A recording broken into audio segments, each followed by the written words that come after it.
Shalom, selamat malam Bapak Ibu yang dikasih Tuhan. Puji Tuhan, malam hari ini kita bertemu kembali dalam program My Way, satu program renungan singkat yang sekali lagi pasti akan memberkati kita sebelum kita beristirahat tidur malam hari ini. Dan bersyukur malam hari ini kita akan sama-sama melanjutkan di dalam mutiara kehidupan yang diambil dalam kitab Amsal 10 ayat 31 yang berbunyi, mulut orang benar mengeluarkan hikmat, tetapi lidah bercabang akan dikerat. Dan sekali lagi malam hari ini kita mendengar kata-kata mulut orang benar, dan sekali lagi kata-kata orang benar ini dituliskan dalam kitab Amsal ini. Tuhan berbicara tentang orang benar, karena Tuhan kita adalah Tuhan yang benar. Dia adalah Allah kebenaran, dan sebagai anak-anaknya Tuhan Yesus, maka kita pun harus hidup sebagai orang benar. Dan di dalam Amsal 10 ayat 31 ini dikatakan, mulut orang benar itu akan mengeluarkan hikmat. Kenapa mulut orang benar mengeluarkan hikmat atau penuh dengan kata-kata hikmat, penuh dengan kata-kata yang positif?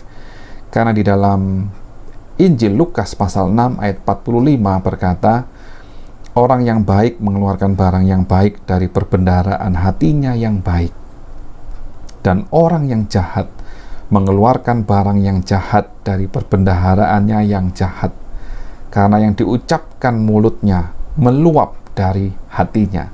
Jadi jawabannya cuma satu.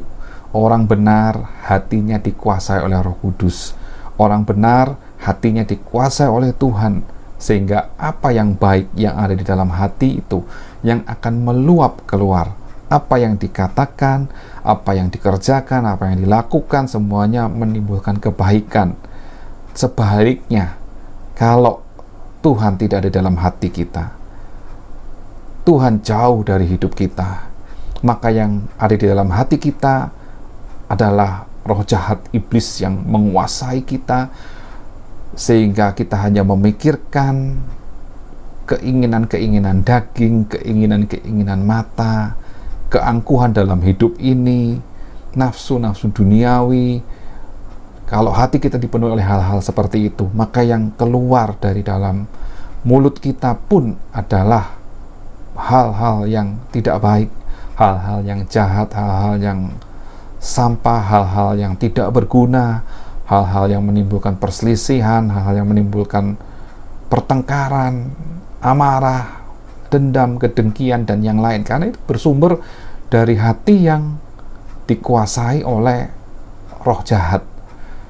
Oleh sebab itu, kalau firman Tuhan berkata, mulut orang benar mengeluarkan hikmat, berarti hati orang benar dikuasai oleh Tuhan Yesus.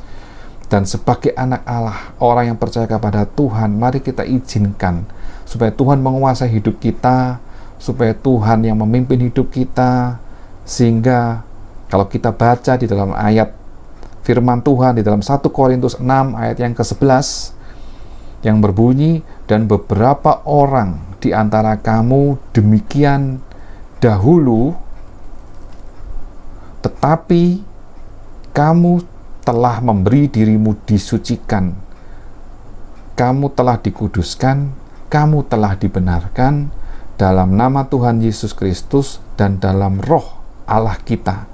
Jadi memang dulu, sebelum kita kenal Tuhan, sebelum kita bertobat, sebelum kita hidup baru di dalam Kristus, banyak hal yang menjadi keinginan mata, keinginan daging, keangkuhan hidup yang menguasai hidup dan hati kita. Tetapi sejak kita kenal Yesus, menerima Yesus sebagai Tuhan dan Juru Selamat, maka kita harus memberi diri kita untuk disucikan, supaya kita dikuduskan, dan kita juga dibenarkan di dalam nama Tuhan Yesus Kristus dan di dalam roh Allah kita. Sehingga kalau kita baca tadi di dalam Amsal 10 ayat 31 bagian B yang berkata, tetapi lidah bercabang akan dikerat. Dari firman Tuhan yang kita baca ini, setiap lidah yang bercabang itu lidah atau perkataan yang tidak bisa dipercaya, perkataan yang tidak benar, perkataan yang memecah belah, yang menyatakan hal-hal yang tidak jujur, itu harus dikerat, artinya harus dipotong, supaya lidah kita ini tidak bercabang, memiliki lidah yang lurus, memiliki lidah yang baru, lidah yang sudah dikuduskan, dibenarkan oleh Tuhan, izinkan Tuhan untuk memotong hal-hal yang najis, hal-hal yang salah, hal-hal yang tidak baik dalam hidup kita. Saat kita mengakui segala dosa, kesalahan kita minta ampun di hadapan Tuhan, Tuhan pasti akan mengampuni, Tuhan pasti akan memampukan, memberi kita kekuatan iman, Roh Kudus akan beserta di dalam hidup kita, memimpin kita senantiasa, supaya lidah yang tidak benar ini dikerat, diluruskan, dibenarkan oleh Tuhan, supaya hidup kita disucikan, dikuduskan, dan dibenarkan di dalam nama Tuhan Yesus Kristus, di dalam roh Allah kita, dan hidup kita menjadi berkat. Apa yang kita katakan menjadi berkat buat sekeliling kita, buat keluarga kita, buat teman-teman kita, bahkan buat hidup kita sendiri. Dan pada akhirnya, di dalam Filipi 4 ayat 17, damai sejahtera Allah yang melampaui segala akal akan memelihara hati dan pikiranmu dalam Kristus Yesus. Itulah sumber damai sejahtera kita kalau Yesus ada dalam hati. Itulah sumber sukacita kita kalau hati dan pikiran kita dikuasai oleh Yesus Kristus. Puji Tuhan, selamat malam, selamat beristirahat, Tuhan Yesus memberkati kita. Haleluya, amin.